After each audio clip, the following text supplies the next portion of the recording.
ममता के मंदिर की है तू सबसे प्यारी मूरत।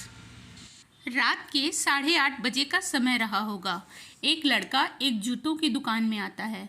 वो गांव का रहने वाला था, पर तेज था। उसका बोलने का लहजा गांव वालों की तरह ही था, पर बहुत ठहरा हुआ लग रहा था।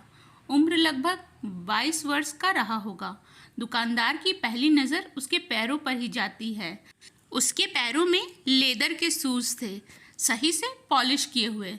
दुकानदार, क्या सेवा करूं? लड़का, मेरी माँ के लिए चप्पल चाहिए, किंतु टिकाऊ होनी चाहिए। दुकानदार बोला, उनके पैर का नाप? वे आई हैं क्या?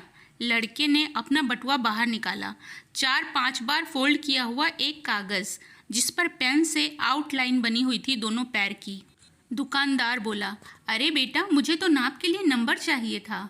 वह लड़का ऐसा बोला मानो कोई बांध फूट गया हो। क्या नाप बताऊं साहब? मेरी माँ की ज़िंदगी बीत गई, पैरों में कभी चप्पल नहीं पहनी। मेरी माँ मजदूर है, कांटे झाड़ी में भी जानवरों जैसे मेहनत कर कर के मुझे पढ़ाया है। पढ़ लिख कर अब नौकरी लगी है। आज पहली तनख्वाह मिली है। दिवाली पर घर जा रहा हूँ, तो सोचा माँ के लिए क्या ले जाऊँ। तो मन में आया कि अपनी पहली तनख्वाह से माँ के लिए चप्पल लेकर जाऊँ। दुकानदार ने अच्छी टिकाऊ चप्पल दिखाई, जिसकी कीमत 800 रुपये थी। चलेगी क्या? आगंतुक लड़का उस कीमत के लिए तैयार था। दुकानदार ने सहज ही पूछ लिया, बेटा, कितनी तनख्वाह है तेरी? अभी तो 12,000। रहना खाना मिलाकर 7-8 हज़ार खर्च हो जाएंगे हैं यहाँ, और 3,000 माँ के लिए। अरे फिर 800 रुपये कहीं ज़्यादा तो नहीं? तो बात को बीच में ही काटते हुए लड़का बोला, नहीं, कुछ नहीं होता। दुकानदार ने चप्पल बॉक्स में पैक कर दिया। लड़के ने पैसे दिए और खुशी खुशी दुकान से बाहर निकला। चप्पल जैसी चीज़ की कोई किसी को इतनी महंगी भेंट नहीं दे सकता, पर दुकानदार ने उसे कहा, थोड़ा रुको।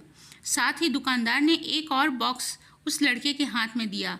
यह चप्पल माँ को तेरे भाई की ओर से गिफ्ट। माँ से कहना, पहली खराब हो जाए तो दूसरी पहन ले, लेकिन नंगे पैर नहीं घूमना। उसे स्वीकार करते हुए उस लड़के की दोनों आंखें भर आई। दुकानदार ने पूछा, नाम क्या है तेरी माँ का? लक्ष्मी, उसने उत्तर दिया। तभी दुकानदार ने एकदम से एक दूसरी मांग कर दी। उसने कहा, उन्हें मेरा प्रणाम कहना, और क्या मुझे एक चीज़ दोगे? बोलिए। वह पेपर जिस पर तुमने पैरों की आउटलाइन बनाई थी, वही पेपर मुझे चाहिए। वह कागज़ दुकानदार के हाथ में देकर वह लड़का खुशी खुशी चला गया। वह फोल्ड वाला कागज़ लेकर दुकानदार ने अपनी दुकान के पूजा घर में रखा।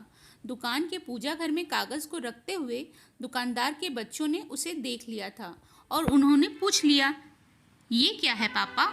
दुकानदार ने लंबी सांस लेकर अपने बच्चों से कहा, लक्ष्मी जी के पग लिए हैं बेटा।